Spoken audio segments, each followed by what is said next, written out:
Hello everyone, welcome once again to plus minus. मेरा नाम है कार्तिक और एसएससी ने सीजीएल 2022 की नोटिफिकेशन आउट कर दी है। आप लोगों को, बहुत से लोगों को इस बारे में पता भी होगा।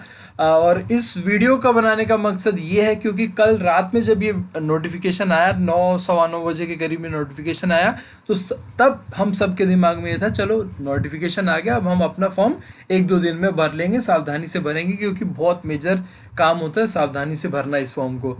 बट थोड़े ही देर में 10 बजते बजते बहुत सारे यूट्यूब पे बड़े बड़े जो एजुकेटर्स हैं उन्होंने एक वीडियो बनानी शुरू करी कि सब कुछ बदल गया है और टीयर 1 में चेंजेस आ गए हैं, टीयर 2 में चेंजेस आ गए हैं और टीयर 3 तो ख़त्म ही हो गया है। एसएससी ने एक बड़ा धमाका करा है। सब खुश थे कि 20,000 वैकेंसी हैं, बट जैसे जैसे नोटिफिकेशन आगे पढ़ते गए बिल्कुल ही चेंज कर दिया। वो जैसे वो एक बात फेमस है कि एकदम से वक्त बदल दिया, तो उसी हिसाब से कुछ यहाँ पे बहुत बड़े फैसले लिए हैं एसएससी ने, जो कि एक बहुत ज़्यादा कन्फ्यूजन क्रिएट कर रहे हैं। तो मैंने पूरी इस नोटिफिकेशन को ध्यान से पढ़ा है।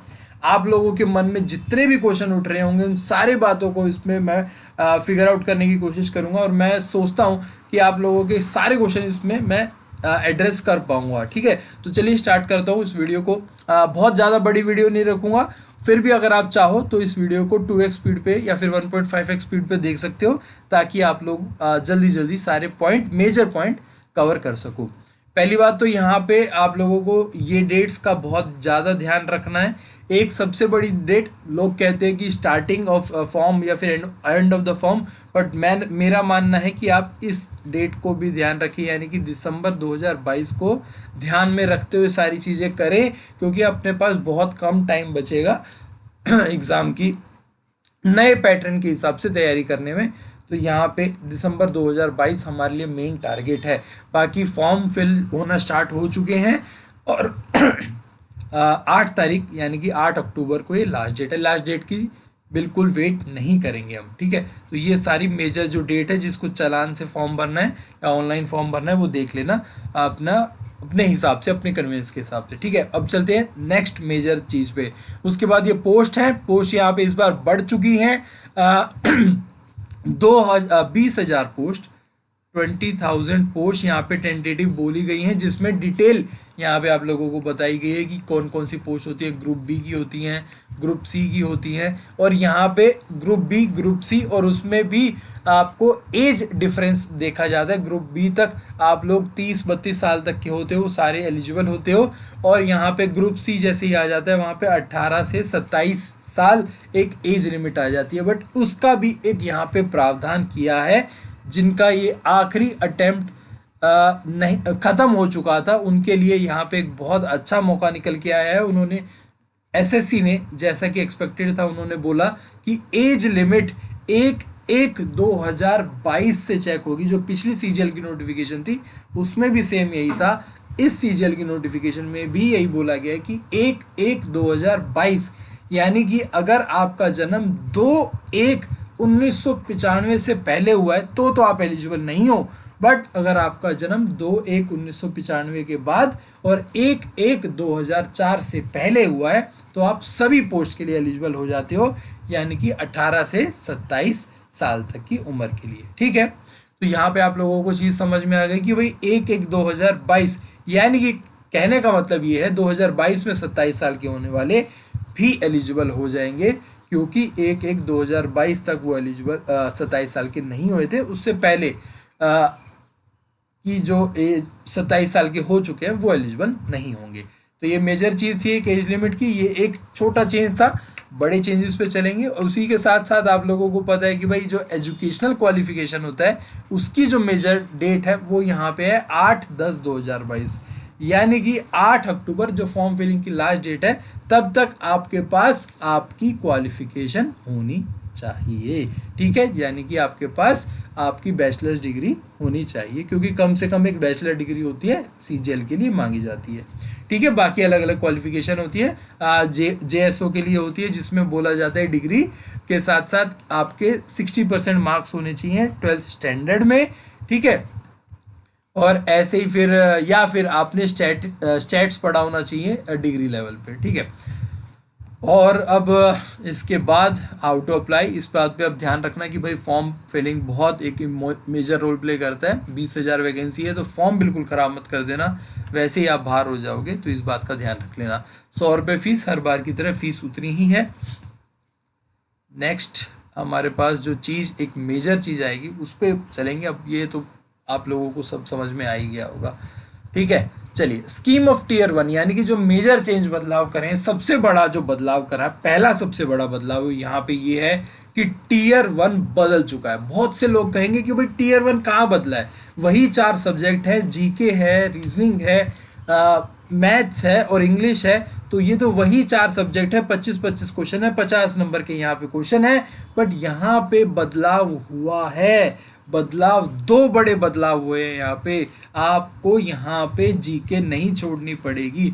कोई लोग सोच रहे होंगे कि भाई बोला जा रहा है कि टीयर 1 क्वालिफाइंग है। जी हाँ, पहली बात, पहला जो बड़ा बदलाव इसमें हुआ है वो ये हुआ है कि टीयर 1 जो हो गया है वो हो गया है क्वालिफाइंग, यानी कि आज तक टीयर 1 के जो मार्क्स हमारे मेरिट में ऐड होते थे वो अब नहीं होंगे, सिर्फ आपको क्वालिफाई करना होगा। और वो सिर्फ क्वालिफाई का ये मतलब नहीं होगा कि 30% नंबर ले आए और आप क्वालिफाई होगे, नहीं। उसमें एक कट ऑफ तो जरूर बनेगी बट कम बनेगी। अब क्वालिफाइंग नेचर हो गया, तो इसमें हमें फुल मार्क्स लाने की जो रेस थी एक, उस रेस को अब यहाँ पे वो रेस ही खत्म हो गई। उस रेस में दौड़ने वाली बात ही नहीं रही, वो रेस ही खत्म हो गई है।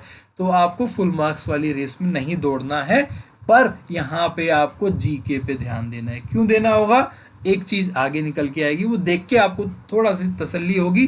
क्यों बोल रहा हूँ यहाँ पे, सेकंड जो बड़ा बदलाव है आगे लिखा है वो बताऊंगा, ठीक है। तो अब ये तो हमें पता ही था कि 0.5 मार्क्स की यहाँ पे क्या होती थी, नेगेटिव मार्किंग होती थी। क्यों, क्योंकि यहाँ पे 25 × 2, 25 क्वेश्चन, हर क्वेश्चन 2 नंबर का, और यहाँ पे 0.5 मार्क्स की नेगेटिव। चलिए, टीयर 1 क्लियर हुआ है। एक पॉइंट रहता है जो मैं आपको भी बताऊंगा कि क्या बड़ा बदलाव है। टीयर 1, टीयर 2 की बात करें तो टीयर 2 तो बिल्कुल ही बदल गया है। टीयर 2 में बहुत सारे चेंजेस हैं। तो टीयर 2 का पेपर 1, ये तो सेम चीज़ है कि पेपर 1, पेपर 2, पेपर 3 क्या होता है, पहले इसी को निपटा देते हैं। पेपर 1 सिर्फ सारी जनरल पोस्ट के लिए, पेपर 2 जो है वो जिन स्टेट्स यानी कि जेएसओ जो एक पोस्ट होती है उसके लिए, पेपर 3 एएओ जिसमें फाइनेंस एंड इकोनॉमिक्स की जनरल अवेयरनेस मांगी जाती है। ये स्पेसिफिक 2 अलग अलग पेपर है, यानी कि यहाँ पे देख लीजिए आप कि असिस्टेंट ऑडिट ऑफिसर या फिर असिस्टेंट अकाउंट ऑफिसर AAO जिसे कहते हैं, तो ये उनके लिए पेपर 3 मैंडेटरी होगा। पेपर 2 के किसके लिए होगा, जेएसओ जूनियर स्टैटिस्टिकल ऑफिसर के लिए होगा, तो ये उनके लिए होगा। बाकी सभी के लिए सिर्फ पेपर 1 देना होगा। अब पेपर 1 में क्या बदलाव कर दिए हैं, ये बहुत बड़ी चीज कर दी है। पेपर 1 में क्या कर दिया भाई, पेपर 1 को एक तरीके से 3 हिस्सों में बांट दिया। 3 हिस्से कौन कौन से, सेक्शन 1, सेक्शन 2 और ये सेक्शन 3, ये सेक्शन 3 में बांट दिया है। अब यहाँ पे भी बहुत सारी कंफ्यूजन हो गई है कि पेपर 1, चलिए टीयर 1 तो क्वालिफाइंग हो गया, टीयर 2 मेरिट बनेगी तो किस हिसाब से बनेगी भाई, यहाँ पे देखते हैं कि वही सेक्शन 1 में क्या है। मैथ्स और रीजनिंग है, रीजनिंग नहीं होती थी, रीजनिंग भी आ गई है। 30 क्वेश्चन कर दिए, जहां मैथ्स के 100 क्वेश्चन होते थे वहां 30 कर दिए, बट एक क्वेश्चन 3 नंबर का, यानी कि टोटल आपके 180 मार्क्स कर दिए हैं यहाँ पे मैथ्स और रीजनिंग के, ठीक है। पहला सेक्शन ये हो गया खत्म आपका, और ये 60 क्वेश्चन करने के लिए आपको मिलेंगे सिर्फ 60 मिनट, यानी कि सेक्शन 1 का आपके पास टाइमिंग है, सेक्शनल टाइमिंग कह लीजिए यहाँ पे, जैसे कि बैंकिंग में होता था तो वही है यहाँ पे सेक्शनल टाइमिंग। वहाँ पे बैंकिंग में एक सेक्शन में एक सब्जेक्ट होता था, यहाँ पे 2 सब्जेक्ट है आपके पास, मैथ्स और रीजनिंग दोनों है। 60 मिनट और 60 क्वेश्चन, 180 मार्क्स। सेक्शन 2 हमारे पास है इंग्लिश का और जनरल अवेयरनेस का, जी हाँ जीके यहाँ पे भी है। तो 45 क्वेश्चन इंग्लिश के, 25 क्वेश्चन हमारे जीके के, टोटल हो गए 70 × 3 यानी कि 210 का हो गया हमारा सेक्शन 2। अगेन यहाँ पे भी आपको कितना मिलेगा, 60 ही मिनट मिलेंगे, यानी कि दोनों को करने के लिए 1 घंटा ही मिलेगा, ठीक है। बैक टू बैक मिलेगा, पहला सेक्शन खत्म हुआ, दूसरा सेक्शन स्टार्ट हो गया। तीसरा जो सेक्शन है वो आपका, उसमें भी 2 पार्ट है, मॉड्यूल 1 मॉड्यूल 2। उसमें क्या है, पहला मॉड्यूल है कंप्यूटर नॉलेज और दूसरा मॉड्यूल है और डाटा एंट्री स्पीड टेस्ट, यानी कि टाइपिंग आपकी उसी दिन होगी कोई टीयर 3 नहीं, कोई टाइपिंग बाद में नहीं, उसी दिन। और ये सबके लिए मैंडेटरी है, ऐसा नहीं है कि कोई पोस्ट ऐसी बचे यहाँ पे जिसको टाइपिंग की छूट मिले, सबको देना है। यानी कि पेपर 1 तो सभी को देना है। अब यहाँ पे जैसे ही सेक्शन 3 स्टार्ट होगा तो आपके पास 15 मिनट होंगे कंप्यूटर के 20 क्वेश्चन करने में, और यहाँ पे आपके 20 इंटू 3 यानी कि 60 मार्क्स का हो जाएगा। इस बात को ध्यान से समझना, इसके लिए 15 मिनट मिलेंगे।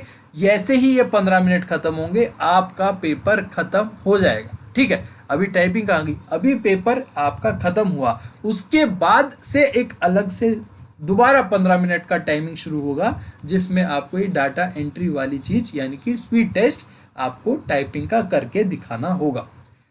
तो इतनी बात आप लोगों को समझ में आई। पहला यानी कि ये जो पहला है, पहला सेक्शन 1, सेक्शन 2, सेक्शन 3 का सिर्फ कंप्यूटर, इसके लिए आपको टोटल मिलेंगे 2 घंटे 15 मिनट। कितना मिलेगा? 2 घंटे 15 मिनट। ये खत्म होने के बाद 15 मिनट का अलग से आपको टाइपिंग करनी होगी। इतनी बातें क्लियर होगी। अब यहाँ पे मेरिट किस किस की बनेगी, यानी कि इतनी बातें तो हमें दिमाग में आ गई है भाई, अब मेरिट कितनी किसकी बनेगी। मेरिट पे जाने से पहले एक और चीज़ है, सेक्शनल टाइमिंग तो आपने देख ली, यहाँ पे सेक्शनल कट ऑफ भी आएगी। कट ऑफ मतलब उस तरीके से नहीं होगी कट ऑफ कि मार्क्स चेंज वेरी करेंगे, एक मिनिमम कट ऑफ जरूर है यहाँ पे सेक्शनल की, वो यहाँ पे आ गई है, वो बहुत मेजर रोल प्ले करेगी। मैं थोड़ा सा आगे चलता हूँ नोटिफिकेशन में, इतनी बातें समझ में आ गई होंगी, बहुत आराम से समझाने की कोशिश कर रहा हूँ। ठीक है, समझ आए और सही लगे तो प्लीज़ कमेंट करके ज़रूर बताना। इतनी बातें क्लियर है ना अपनी कि सेक्शनल टाइमिंग हो गई है, 60-60 मिनट हो गए। सेक्शन में भी बहुत बड़े बदलाव हैं, मैथ्स, रीजनिंग है, इंग्लिश और जीके है, उसके बाद फिर कंप्यूटर है, और फिर टाइपिंग है 2 घंटे 15 मिनट, और उसके बाद 15 मिनट, यानी कि टोटल मिला के 2.5 घंटे। ठीक है, चलिए ये आप लोगों के पास हो गया। पेपर 1 मैंडेटरी है सभी के लिए, इतना आप लोगों को समझ में आ गया होगा। ठीक है, अब यहाँ पे देखो, it will be mandatory for candidates to qualify all the sections of paper 1। ये बात जो मैं आपको बताने वाला था कि मेरिट कैसे बनेगी। जी हाँ, यहाँ पे अब हम कोई भी एक क्या नहीं छोड़ सकते, सेक्शन नहीं छोड़ सकते। 30%, जैसे आगे लिखा हुआ है मैं दिखाऊंगा। मान लीजिए जनरल कैटेगरी के आप कैंडिडेट हैं तो आपको 30% मार्क्स तो हर सेक्शन में लेने ही होंगे। कैसे? मान लीजिए सेक्शन 1 है आपका, यहाँ पे मैथ्स और रीजनिंग है, 30% यानी कि 180 में से 30% आपको यहाँ पे मार्क्स लेने ही होंगे। उससे अगर कम आते हैं, बेशक आप यहाँ पे 210 नंबर ले आइए, आप क्वालिफाई नहीं कर पाएंगे। ये एक बहुत बड़ी चीज़ आ गई है, बहुत बहुत बड़ी चीज़ आ गई है। आपको सेक्शन में, मॉड्यूल में नहीं, मैथ्स में 30% नहीं लेने, रीजनिंग में सिंगल 30% नहीं लेने, बट पूरे के पूरे सेक्शन में आपको 30% ज़रूर लेने होंगे। यानी कि एक भी सब्जेक्ट हम नहीं छोड़ सकते, एक भी सब्जेक्ट नहीं छोड़ सकते हैं। Same goes with computer, computer में भी आपको 30% तो लेने ही होंगे क्वालिफाई करने के लिए। ठीक है, हर सेक्शन को क्वालिफाई करना, यहाँ पे लिखा हुआ है ऑल सेक्शंस। तो ये एक कंफ्यूजन था कि हमें मैथ्स में भी 30%, रीजनिंग में भी 30%, जीके में भी 30%, नहीं, एक सेक्शन में क्या है, पहले सेक्शन में 60 क्वेश्चन है और आपका 180 मार्क्स का, तो 180 का 30% आपको यहाँ पे लेना होगा। ठीक है, तो 54 मार्क्स आपको कम से कम लेने होंगे यहाँ पे। आगे चलते हैं। नेगेटिव मार्किंग कितनी है? -1 की है। टीयर 2 में नेगेटिव मार्किंग कितनी है? -1 की है। ठीक है, यहाँ पे आपको लिखा हुआ है there will be negative marking of 1 mark for each wrong answer in section 1, section 2, module 1 of section. यानी कि टीयर 2 में जो आपका पेपर 1 कह लें, उसमें आपकी -1 की है, और पेपर 2 स्टैट्स वाला और फाइनेंस वाला उसमें 0.5 की है।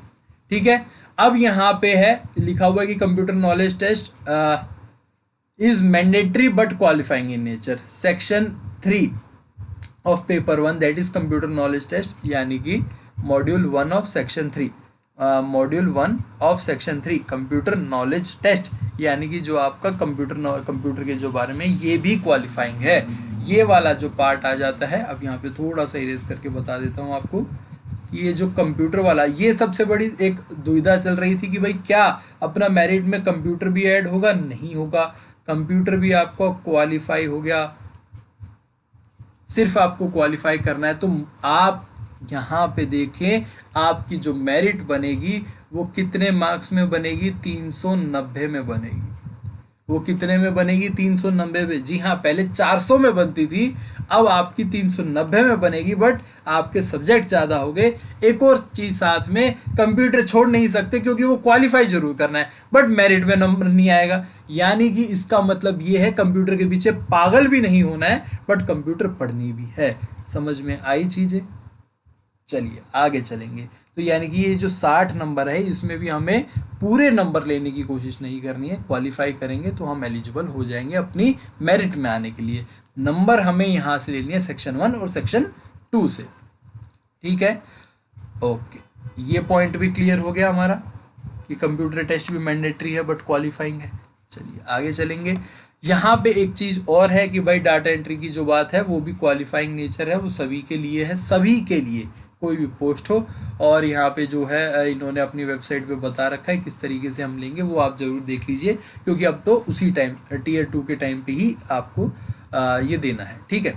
चलिए नेक्स्ट जो मेजर चीज़ है वो आ जाता है अपना सिलेबस, आ जाता है टेंटेटिव सिलेबस आ गया। तो सिलेबस आप लोग इस पीडीएफ में जरूर देख लेना, सभी का पहले टीयर 1 का तो सभी का सेम है, कोई चेंजेस नहीं है। और टीयर 2 में भाई थोड़े बहुत चेंजेस आ गए हैं, जैसे मैथ्स में स्टैट्स और प्रोबेबिलिटी सभी से पूछा जा रहा है। ये सिर्फ स्टैटिस्टिक्स वालों के लिए नहीं, सभी से पूछा जाएगा ये वाला पार्ट भी। 30 क्वेश्चन यहाँ से मैथ्स के बनेंगे, तो 30 में सिलेबस थोड़ा सा ज़्यादा हो गया, क्वेश्चंस कम हो गए हैं, तो यहाँ पे बहुत टफ चीज़ें रहने वाली हैं। उस हिसाब से रीजनिंग में भी बहुत ज़्यादा चेंजेस नहीं है यहाँ पे सेकेंड ईयर में, बट हायर लेवल देखने को जरूर मिलेगा। यहाँ पे भी 30 क्वेश्चन आएंगे, तो ये भी एक इंटरेस्टिंग रोल प्ले करेगा। अभी तक रीजनिंग नहीं होती थी। इंग्लिश में यहाँ पे 2 पैराग्राफ्स होंगे, other 2 paragraph should be on current affairs based on report and editorial. तो एडिटोरियल पढ़ने की आदत जिसको है उसके लिए फ़ायदेमंद है, नहीं है तो एडिटोरियल पढ़ने की आदत डाल लीजिए, ठीक है। यहाँ पे बोला गया test coverage 3 or more paragraph will be given and question based on those will be asked. At least 1 paragraph should be simple and based on book और स्टोरी, ठीक है। तो यानी कि टोटल 3 पैराग्राफ होंगे, 3 इंटू 5 क्वेश्चन मान लीजिए, 15 क्वेश्चन अप्रॉक्सीमेटली।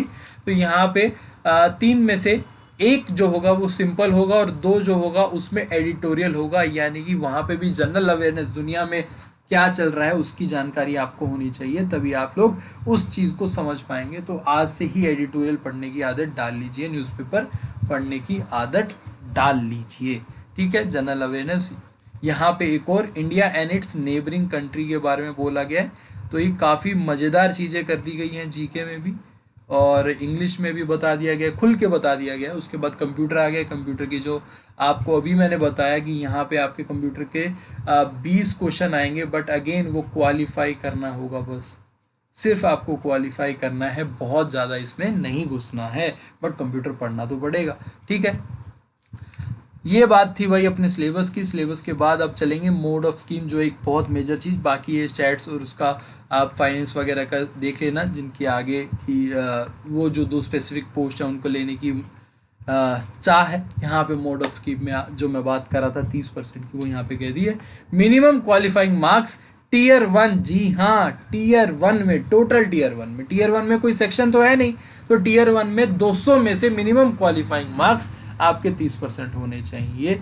30% 200 में से कितने हो गए, 60 नंबर, ठीक है ना। तो 60 नंबर आपके कम से कम होने चाहिए, बट 60 नंबर लेना आपको नेक्स्ट टीयर के लिए क्वालिफाई करेगा नहीं करेगा, क्योंकि भीड़ इतनी होगी, 20,000 वैकेंसी है, ज़्यादा फॉर्म फिल होंगे, भीड़ इतनी होगी, मार्क्स इतने आएंगे, तो 60 नंबर नहीं, कट ऑफ तो ज़्यादा बनेगी, बट जिसके 60 हैं ही नहीं उसको कंसिडर ही नहीं करा जाएगा, ठीक है। चलिए, तो टीयर 1 की बात हुई। Section 1, section 2, module 1 of section 3। Module 1 क्या है, कंप्यूटर। मॉड्यूल 1 क्या है, computer of paper 1 of tier 2, ठीक है। सेक्शन 1 क्या है अपना, मैथ्स प्लस रीजनिंग। सेक्शन 2 क्या है, GK plus English. Module 1 of section 3 क्या है, कंप्यूटर।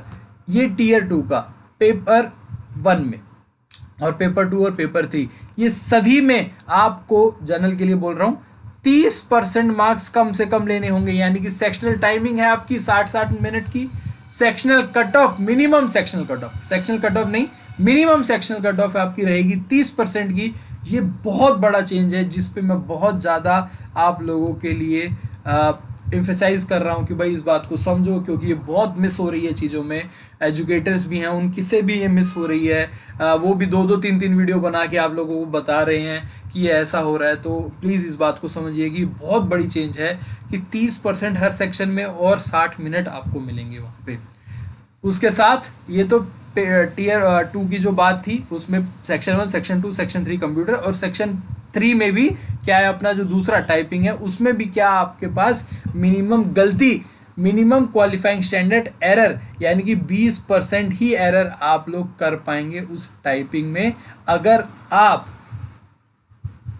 जनरल कैटेगरी से हैं। अब यहाँ पे देखो 25%, 30% ये गलतियां हैं, यानी कि गलती अगर आपकी 20 हुई तो आप माफ, 25 हुई ओबीसी ईडब्ल्यूएस के लिए तो माफ, 30 हुई अदर कैटेगरीज के लिए तो आप माफ। ठीक है, अगर आप जनरल के हैं और आपकी 25 हो गई तो आप क्वालिफाई नहीं कर पाओगे वो टाइपिंग। ठीक है, चीज़ें क्लियर हैं, क्लियर हो गई हैं चीज़ें।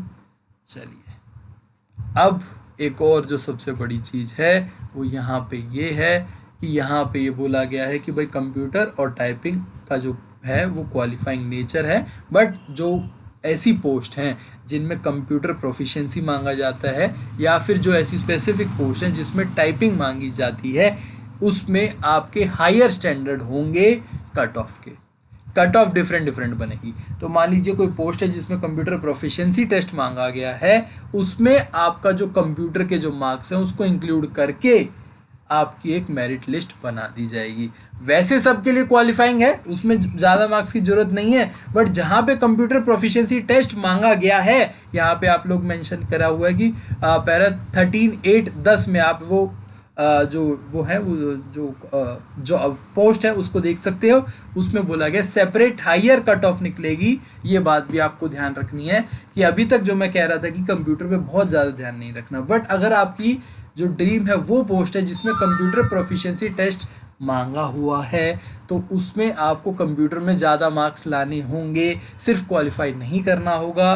क्वालिफाई करोगे तो बाकी पोस्ट के लिए एलिजिबल हो जाओगे, उसमें ज़्यादा मार्क्स ले आओगे तो आपकी जो अलग से कट ऑफ बनेगी उसमें आपको फ़ायदा मिलेगा और आप एलिजिबल हो जाओगे। क्लियर इतनी बात? ये बहुत एक कंफ्यूजिंग पॉइंट है, इस बात को समझना कि भाई आपके कंप्यूटर तो क्वालिफाइंग है, बट उसमें किसी किसी पोस्ट में उसके मार्क्स लेके आपकी एक हायर स्टैंडर्ड की कट ऑफ तैयार करी जाएगी। ठीक है, उसी हिसाब से जिसमें आपका DEST यानी कि जो आपका डेटा एंट्री टेस्ट है उसके भी कट ऑफ में इंक्लूड करा जाएगा, जो जिनकी जो अलग से पोस्ट जिसमें रिक्वायरमेंट है सबके लिए है, बट जो पोस्ट हैं उनके लिए अलग से कट ऑफ निकलेंगी। ये बात आप लोगों को बहुत बारीकी से समझनी है, इस पॉइंट को समझ लेना। ये मेरे हिसाब से सबसे कंफ्यूजिंग पॉइंट होगा इस पूरी नोटिफिकेशन का। तो अगर नहीं समझ में आया तो प्लीज़ कमेंट करके पूछ लेना, मैं और थोड़ा आराम से आपको समझा दूंगा। उसमें कोई भी पॉइंट हो तो पर्सन टू पर्सन स्पेसिफिक समझ में आ जाएगा। ठीक है, अब यहाँ पे ये बात आ गई है कि टीयर 1 सिर्फ क्वालिफाइंग है, क्योंकि बोल दिया गया है overall performance of candidates of tier 2 examination only, यानी कि दूसरे टीयर में जो एग्जामिनेशन होगा उस बेसिस पे मेरिट बनेगी। टीयर 1 आपका क्वालिफाइंग होगा। फाइनल सिलेक्शन ऑफ, ये सारी बातें बोल दी गई है। फाइनल सिलेक्शन में आप लोगों को एक चीज़ बोली गई है कि भाई अपनी जो प्रेफरेंस होगी ना उसके बाद होगा, और प्रेफरेंस में बाद में छेड़खानी नहीं कर पाएंगे। तो उस हिसाब से आपको अपनी प्रेफरेंस भी बहुत ध्यान से देनी है, बहुत बहुत ध्यान से देनी है। तो आप इस चीज़ को समझना और अपनी प्रेफरेंस उस हिसाब से ही देना जिस हिसाब से आप अपनी जॉब लोकेशन और जॉब आप चाहते हैं, पोस्ट आप चाहते हो।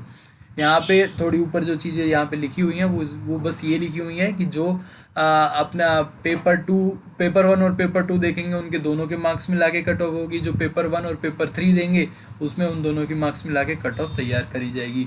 उसमें जो कट ऑफ तैयार करी जाएगी वो वही होगा मॉड्यूल 1 और मॉड्यूल 2 ऑफ पेपर 1, यानी कि मॉड्यूल 1 नहीं sorry section 1 and section 2 of paper 1 and paper 3। ठीक है, तो इसमें कंप्यूटर की और टाइपिंग की कोई कट ऑफ नहीं ली जाएगी। कंप्यूटर टाइपिंग क्वालिफाइंग होगा, बट जिस पोस्ट में कंप्यूटर चाहिए उसमें हायर स्टैंडर्ड की कट ऑफ तैयार करी जाएगी। तो ये बात आप लोग ध्यान रख लेना। ठीक है,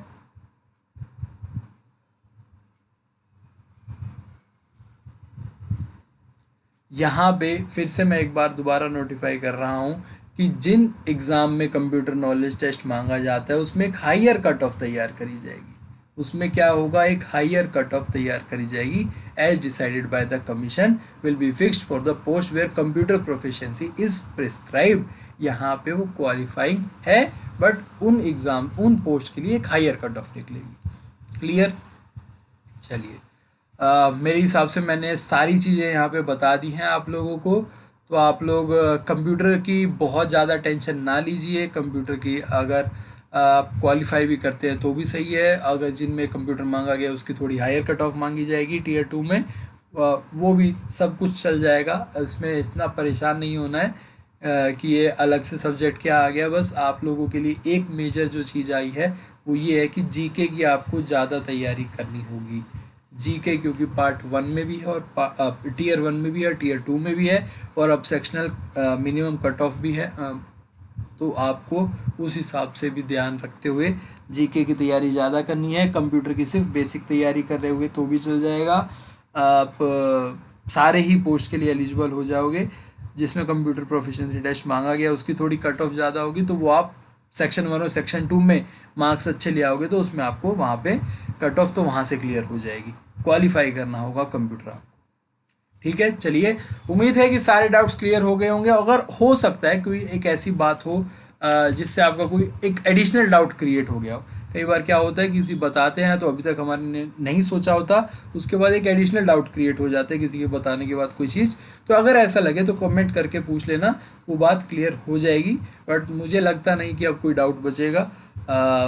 उम्मीद है कि आप लोगों को सारी बातें क्लियर हो गई होंगी। और प्लीज़ कमेंट करके ये ज़रूर बताना कि आप इस नए पैटर्न से खुश हैं या फिर आपका दिमाग ख़राब हो गया या फिर बहुत परेशानी हो रही है, ये फीलिंग आ रही है कि ये क्या हो गया है। तो एक चीज़ और बोलना चाहूँगा जो कि हर कोई बोल रहा है कि भाई 20,000 वैकेंसीज़ हैं, पहली बार ये नई चीज़ें हो रही हैं, ये गोल्डन अपॉर्चुनिटी है, ये बहुत ज़्यादा बड़ी अपॉर्चुनिटी है। तो जो लोग ऐसे परेशान रहेंगे, लॉस्ट रहेंगे, वो लोग रेस से ऑटोमेटिकली बाहर होते जाएंगे हर दिन। और जो लोग ये सोच के कि भाई ये नई चीज़ है चलो लग जाते हैं, वो रेस में बने रहेंगे और एक एक करके आगे बढ़ते रहेंगे। इसी बात के साथ अपनी वीडियो ख़त्म करता हूँ और फिर मिलेंगे एक नई वीडियो में। तब तक के लिए अपना ध्यान रखें। बाय बाय, टेक केयर, जय हिंद।